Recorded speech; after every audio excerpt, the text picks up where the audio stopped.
this lonely crossroad in the Carpathian Mountains, 4 travelers find themselves abandoned at nightfall by a local coach driver who was afraid to go any further. There's no driver. A coach with horses that knew the way, a table laid for 4. Was this kindly hospitality? Isn't your master joining us for dinner? No, sir. I'm afraid not. Is he indisposed? He's dead. Why should a dead man be interested in entertaining guests?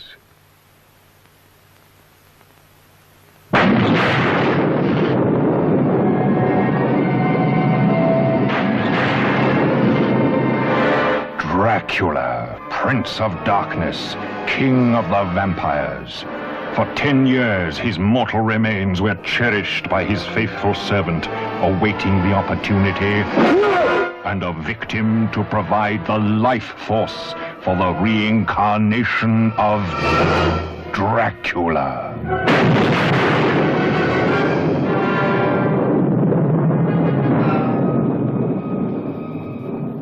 A strange premonition warns the guests at Castle Dracula that their host is ready to receive them.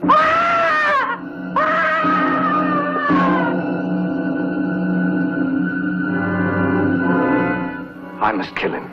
He is already dead. He is undead, Mr. Kent. He can be destroyed, but not killed.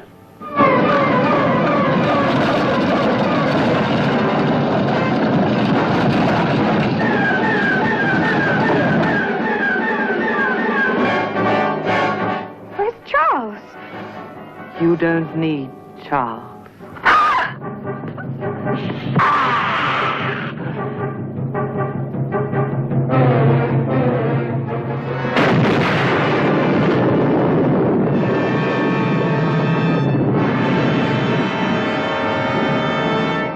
Welcome to Movie Humpers. Hello. I'm Bob Sham. I'm Angela. Halloween Humpfest every weekday in October, all October long. We're talking about horror movies. Drops 5 days a week, at least. Yes. At minimum.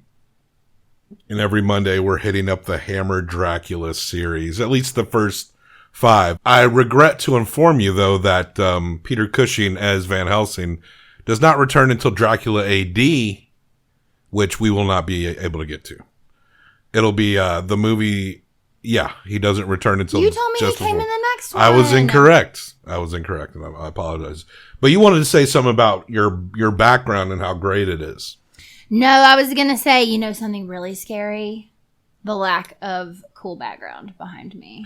I think people love having a glare off of that black TV that's never on. That TV... That never comes on and I never use it. You wanted...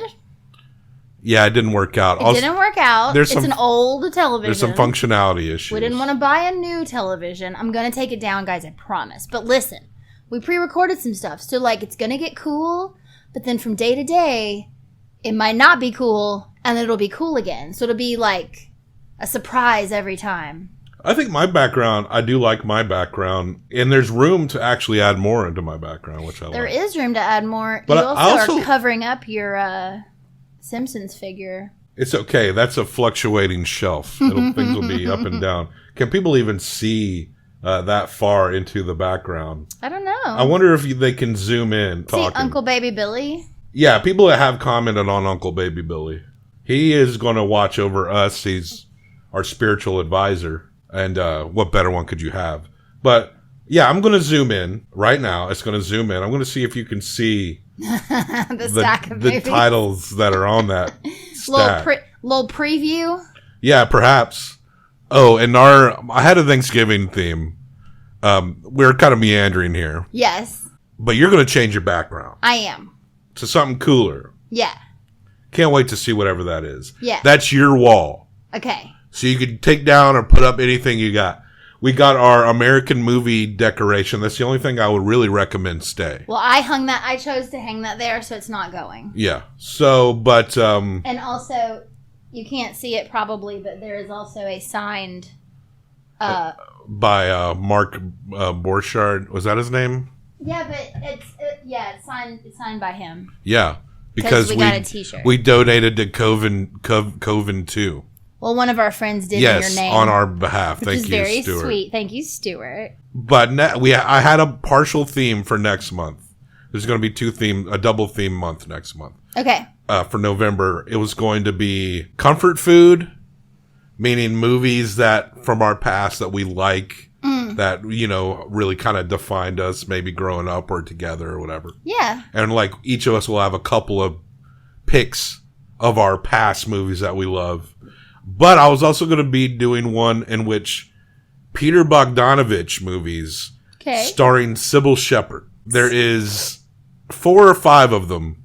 And the first one being The Last Picture Show, which is a movie I've been wanting to see for a while. Me too. I've never. So we're probably still going to watch that.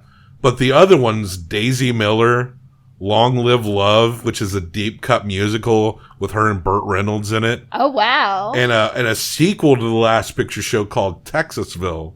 Okay. But Daisy Miller, At Long Last Love, and Texasville are fucking deep fucking cut movies. I mean, as much as Bogdanovich is praised for a lot of his movies, he's made a lot of them. The Last Picture Show is pretty iconic. But those other selections, like, you can't find them streaming. Yeah. The DVDs are out of print, meaning when you're looking up, you're like, okay, I'll buy At Long Last Love. People are like, okay, that'll be $60 for this DVD print from like 2003. So I may have to change up my expected theme. We'll go ahead and watch the Last Picture Show next month, but maybe what isn't comfort foodie should be some good old family-oriented movies. Okay. We'll keep it in the family. See if we can't keep it clean. The kind of movies that we can all sit around together as a family and appreciate. You know? Yeah. Bring the kids around. Bring the kids around your podcast, your speakers, their YouTube. Kids love to watch YouTube videos. Get your kids. Are you going to censor us for those episodes if we mess up? We'll do our best to not be naughty. Okay. We'll do our best to not be naughty. Yeah. But this month, we're being fucking naughty as we want. Because it's Halloween Humpfest. It is. Hammer selections every Monday, and Dracula is back with Dracula, Prince of Darkness. Once again, directed by Terence Fisher, written by John Sansom, John Elder. And Jimmy Sangster is not credited, but he claims in interviews that he's written it. That actually happens quite a bit. Sure. It does happen quite a bit. Starring Christopher Lee, Barbara Shelley, Andrew Keir, Philip Lathan. I realized that I forgot to report that in Brides of Frankenstein there was a hammer. There are hammers. There is also a hammer in this movie. Yeah. Just thought, in case you all were really upset that I didn't revisit that on the second Hammer horror, we're full of hammers up in here. This is me hammering something. Oh! I clipped that. All right. You fucked up. You'll notice in Dracula, Prince of Darkness, the return of Christopher Lee as Dracula. 1966, this came out. It's the last Dracula. The last time he was in a movie was 58. So it took this long for him to get back into the role. They say it's been 10 years since he died. And you'll notice that he doesn't say any words. Not a word. You didn't notice that until I mentioned that after the movie was over. Well, I guess you didn't think about it. Well, at some point, I was kind of waiting for him to speak, and then I just got caught up in it and didn't realize until you pointed out that he definitely said nothing. I think that points out to how good a performance he is in this. He says so much with his eyes. He really is kind of great. Like, the atmosphere in this Amazing. movie is definitely a little more refined in this movie. I love the overall atmosphere, and I love his performance. And I felt like everything was actually pretty well executed in this movie. Yeah, the castle design was brilliant. We actually have a pullback image of a castle, of Dracula's castle. We have a real castle, and when they go in, the first time you see it, it actually does look inviting and lovely and kind of like bright. It looks very comfortable to me. Yeah. When you first walk into this place. And honestly, the area downstairs where they're hanging people and cutting their throats, I look like I could crawl into that coffin and take a little nap. It looked cozy. Wouldn't you want to sleep in these coffins? I think Do something. if we pull anything from these Hammer films, maybe we should throw out our bed, replace it with 2 coffins, and a coffin for the dogs. That's so fucked.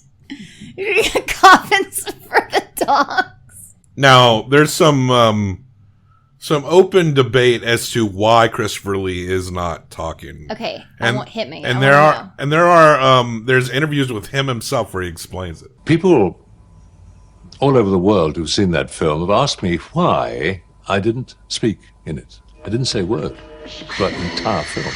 The answer is very simple. I read the script, and the lines were literally unsayable. They were not Bram Stoker. This was a great fight I used to have over the years with Hammer. I kept on saying, why don't you use Stoker's words, Stoker's dialogue, if you like? No. So somebody used to write up lines like, I am the apocalypse, and beyond belief. So I said, I'm sorry, I'm not saying these lines. You get a terrific laugh, which I'm quite convinced we would have done.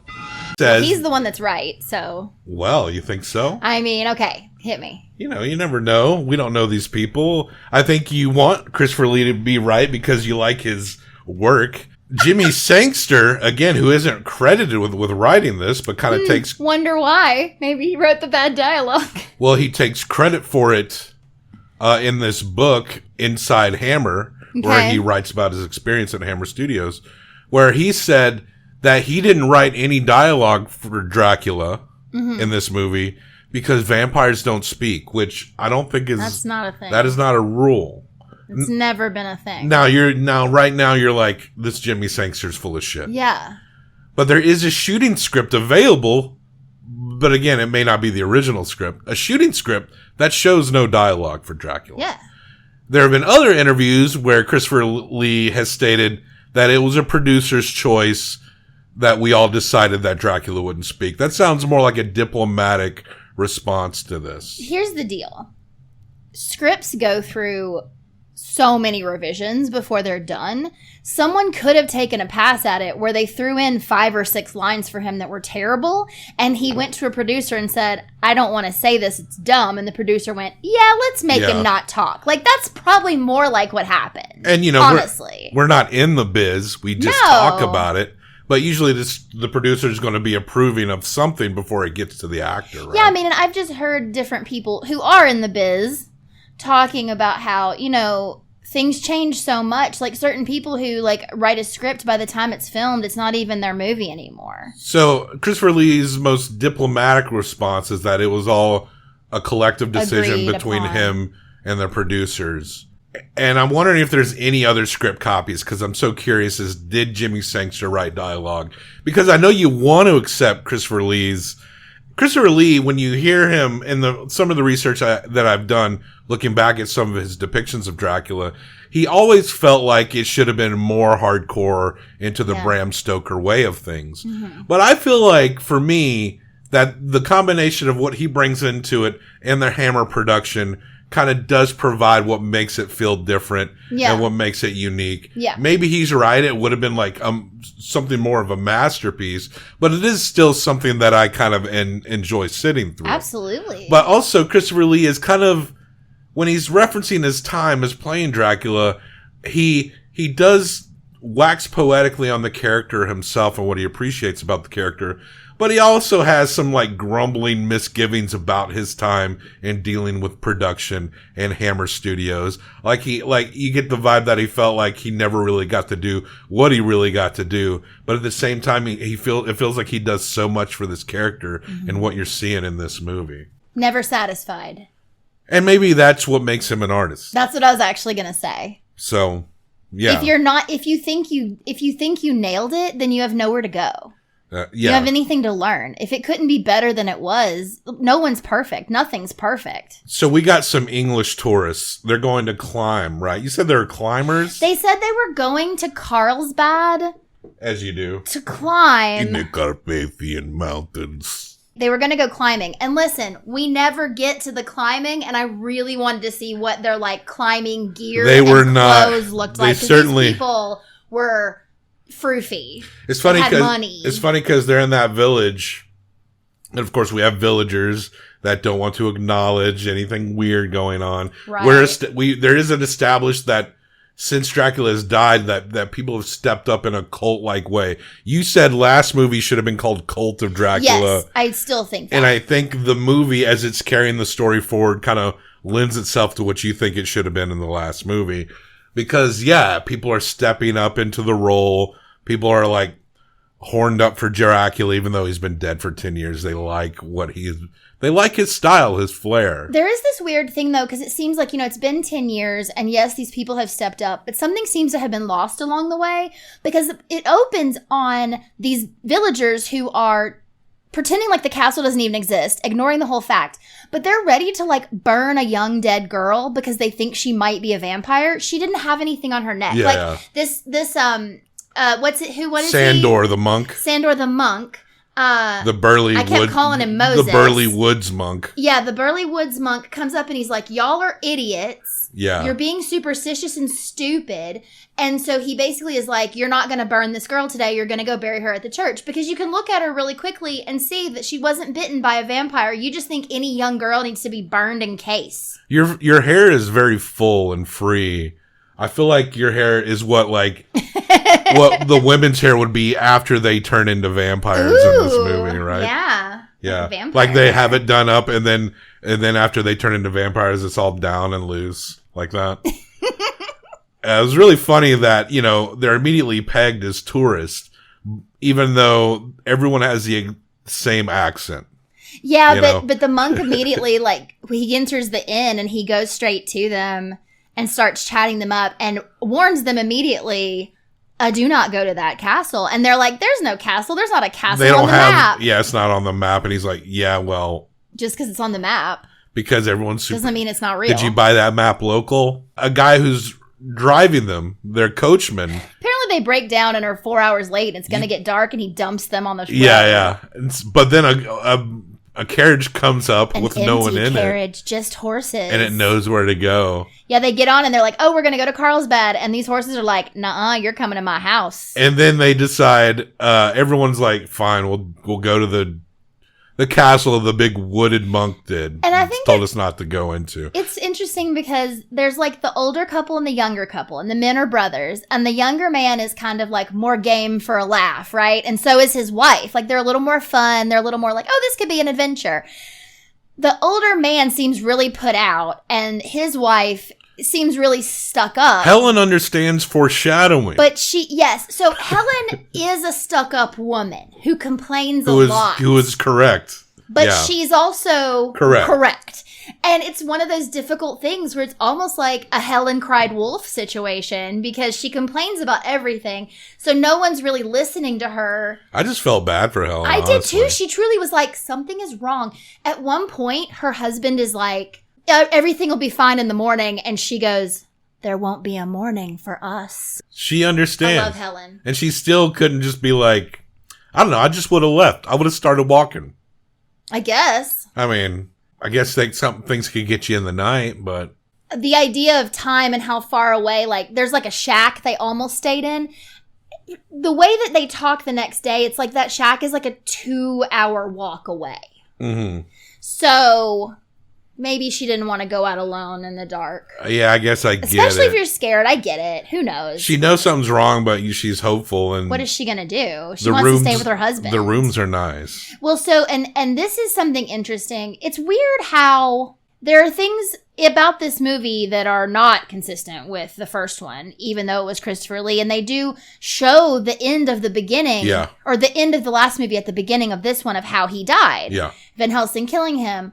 But then, they get there and they're greeted by this servant who we never saw in the first movie named Klove with a K. He joined the cult after the fact. Yes. And so he like feeds them and he unpacks their bags and he puts them to bed.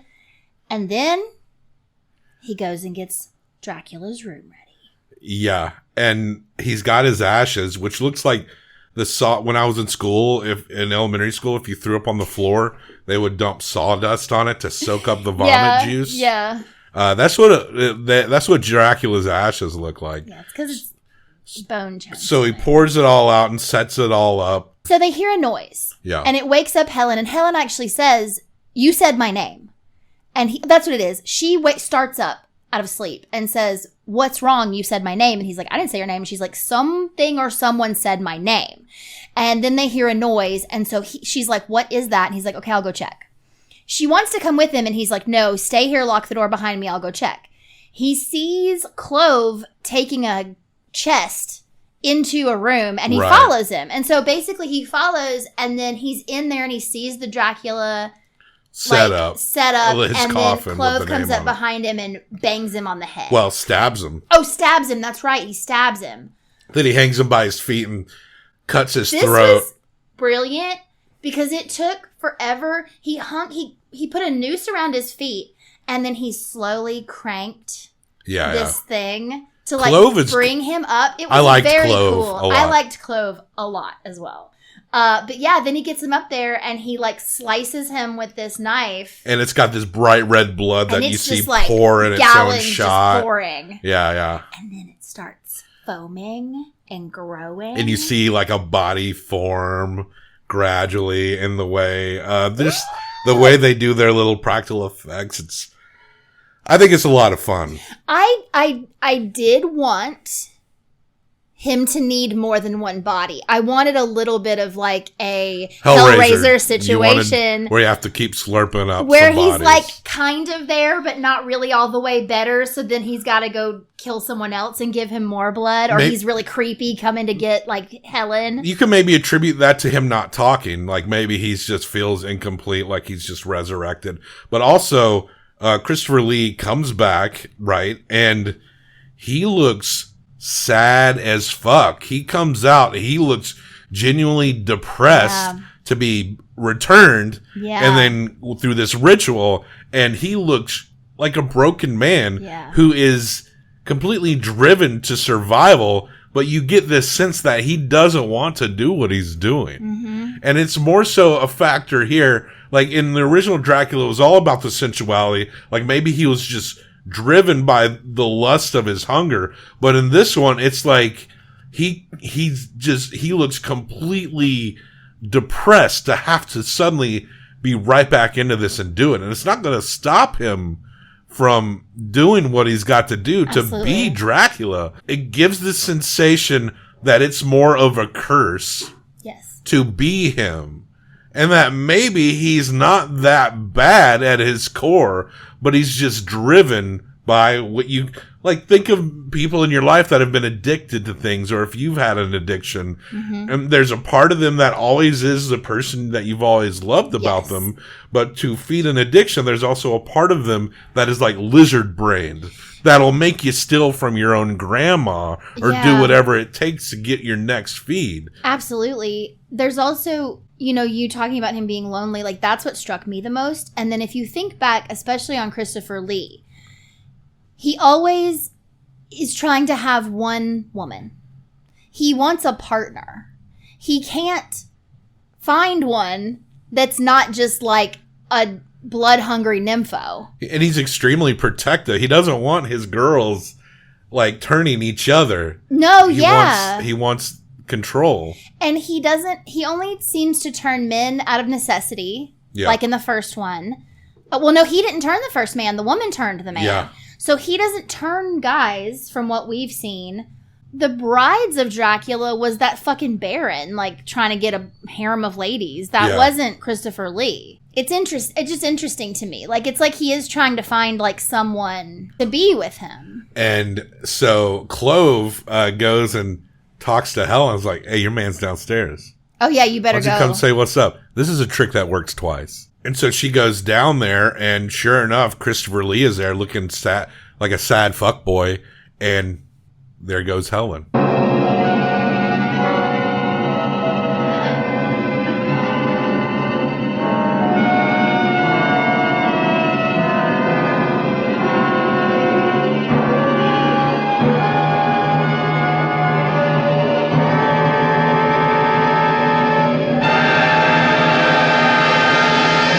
They don't get the couple right away, right? When do she encounters Helen, but she's turned Helen's vampire now.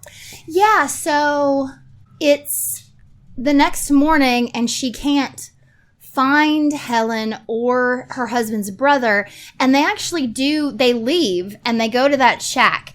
And then he's like, I gotta go back because he thought maybe they left and went to the shack. He was looking for them at the shack. He thought maybe they got scared. And, I mean, it's his brother. And Helen wanted to leave. And so he's like, I gotta go back. You stay here. Well, he goes back.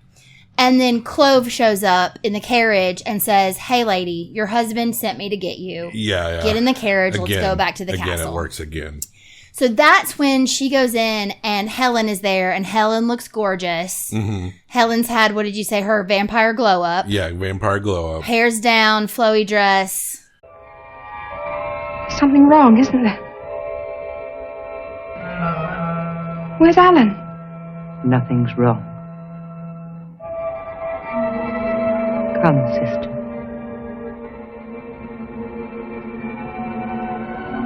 Where's Charles? You don't need Charles.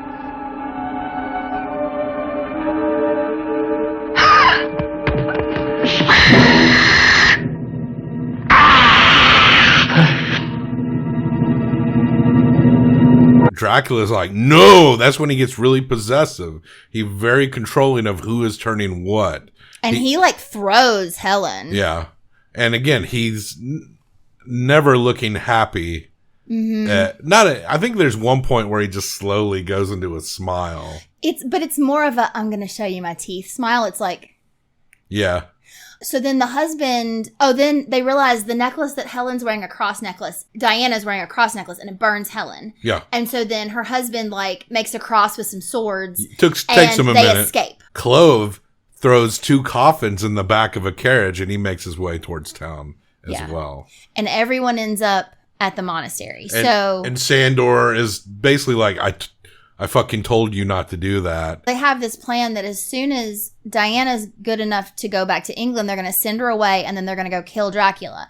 But they don't want to leave her alone until they can send her away. They don't want to go off and try to kill him now because he knows Dracula may come for her. Little does he know, Dracula's already there. And there's an eagle, there's a Renfield, but they don't call him Renfield.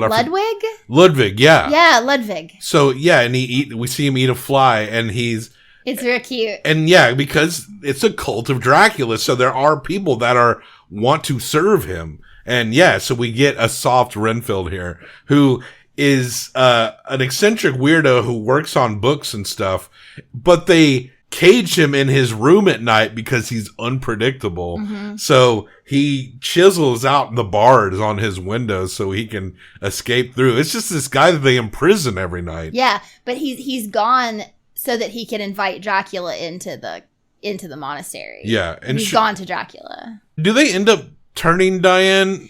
No. I know Helen ends up getting staked. So what happens is, before Helen gets staked, she comes into Diana's room and she bites her on the wrist. And then cauterizing. They do the cauterizing with the lamp, but then they don't put holy water on it. They just put like ointment and a Band-Aid. So I guess maybe the ointment has holy water in it. I don't know. They didn't talk about it, but holy water was not done. Monk, a priest, a woods priest did apply onto it. So she was fine. But then they end up getting on their horses and chasing the carriage. And they kill Klove at some point. Yeah. And then the carriage crashes. Dracula's coffin slides. They get back to Castle Dracula. And I thought it was concrete, but you're like, no, it's ice. It's ice. And the reason I knew it was ice immediately was because what's the guy's name? Sandor? No, the main guy. Charles? Main guy is Christopher Lee. That's our main boy. Yes, the main guy. But I mean, like the head of the brother douche. Non-vampires. The brother douche. Who is the head of the non-vampires? Sandor. That'd be Sandor. You're right.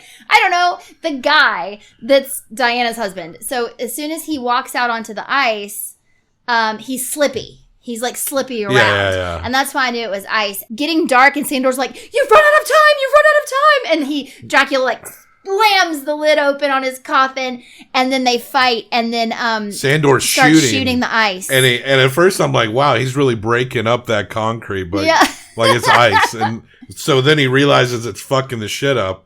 And they mentioned that running water. I've heard that rule before. It feels more like a witch thing. There's some vampire rules that are just like, yeah, that's a problem for like everyone, right? Yeah. Like, oh, you can burn them. Like, well, yeah. Yeah, you can burn anybody. A stake through the heart will kill them. Yeah. It'll kill me too. Yeah. Crosses will burn their skin. Same. And yeah, you can drown in running water. Apparently, so can vampires. But it's not clear if this water's running. I think so. It's not. It's just water. But what ends up happening is this whole chunk like turns on its side. He slides down. It closes on him. And the last image you see of Christopher Lee is him under the water, presumably frozen to death. Which is we watched the US version only because from what I read, it had a little bit more. And that image of his face in the ice is apparently a US version and not a UK version. Interesting. There's just these minor things that seem... Yeah, maybe did they think that was like silly. Too gruesome or something? Right. So we went with the US version just because it just had that slight little more. Yeah, like give us all the extra scenes. Right. But yeah, so, and then obviously that sets up the next movie for someone is going to come along and thaw him out. I believe the next one will be called Dracula Has Risen from the Grave. From his watery grave. So he will be back. Christopher Lee will be back. And it does leave it wide open for him to return. Mm-hmm. And I wasn't too, I felt like everything story-wise and the way the characters were and the way everything is set up and the atmosphere is the best part. Mm-hmm. Christopher Lee's performance. The part where they're shooting the ice to get him in, it's kind of like whatever. But I love the whole, like I said, the atmosphere of the movie itself. Yeah. The style, the tone. And I'm really, really into what Christopher Lee brought to this performance in this particular movie. Yeah. And I'm curious as to where he goes. I don't want him to be total sad boy all the time, but in this one, just the idea of him being so fucking depressed looking after coming back from the dead, like it's all he's meant to do is just to keep coming back and keep doing this over and over and over again. Like it's like he has a cult, but he doesn't really want it.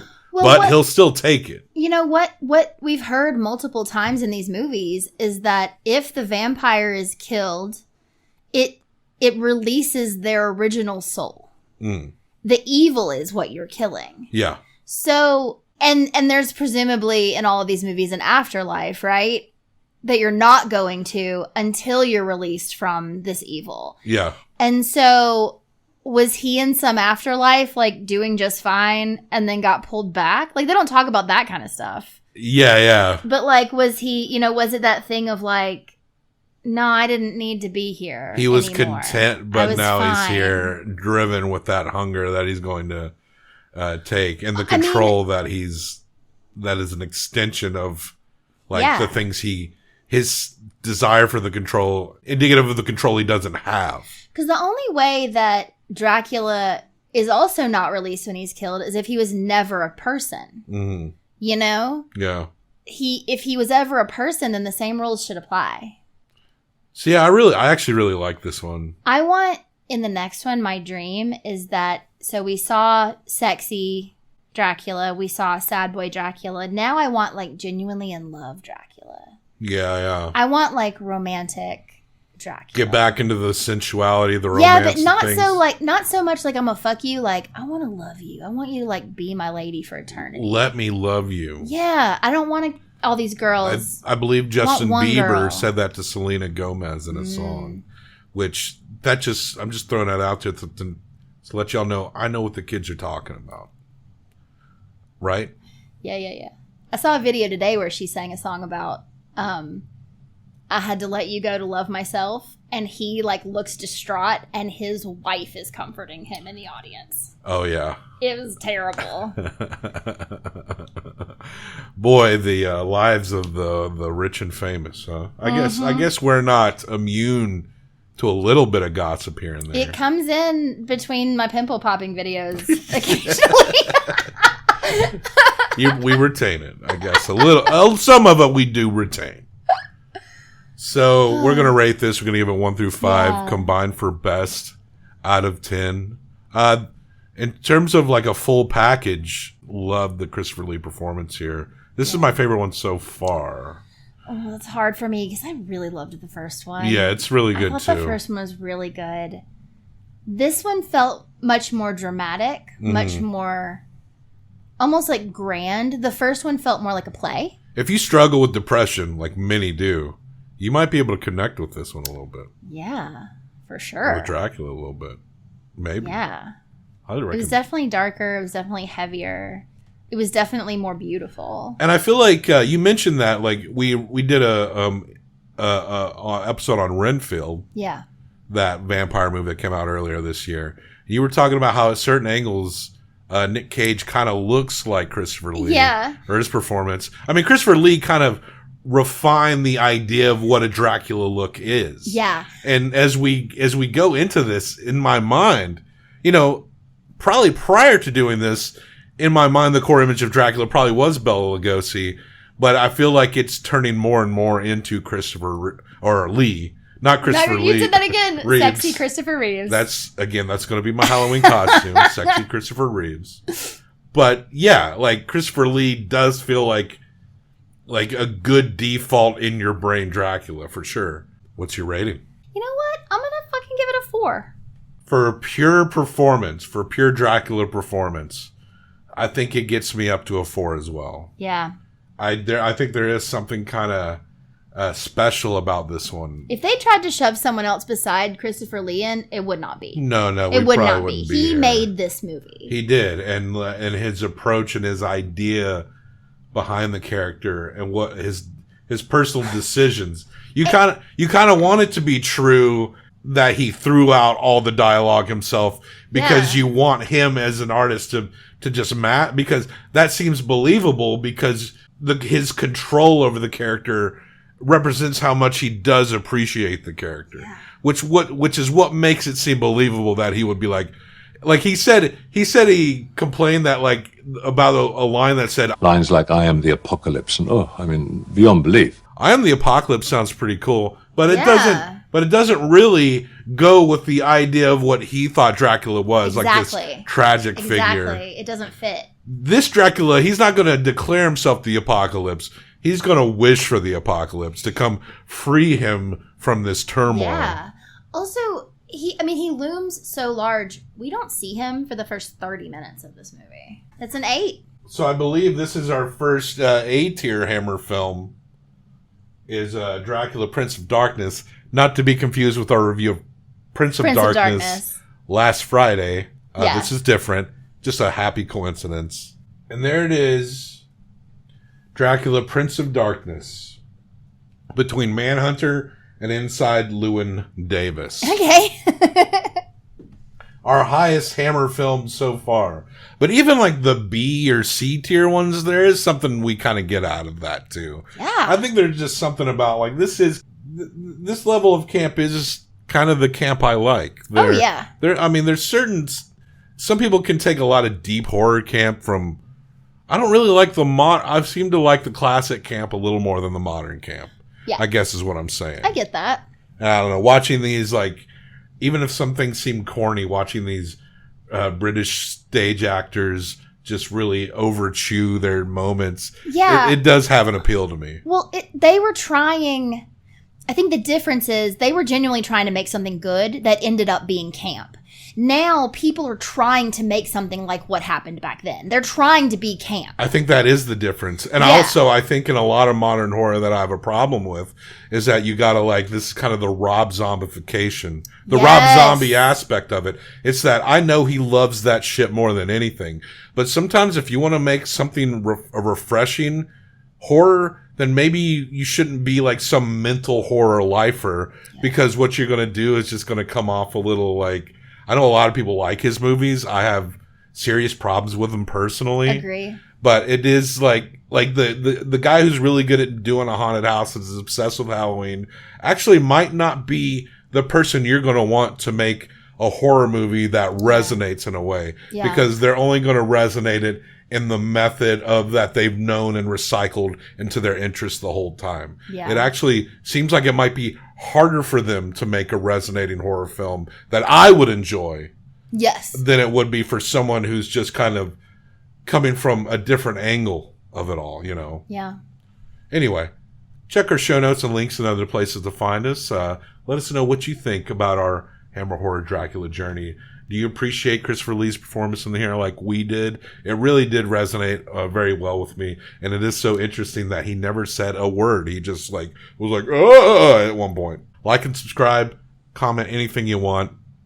You got any fun facts about Hammer Studios you want to share? Go right ahead. Hammers. Or Hammers. Tell us everything you know about Hammers. What's your favorite type? Death to all traitors.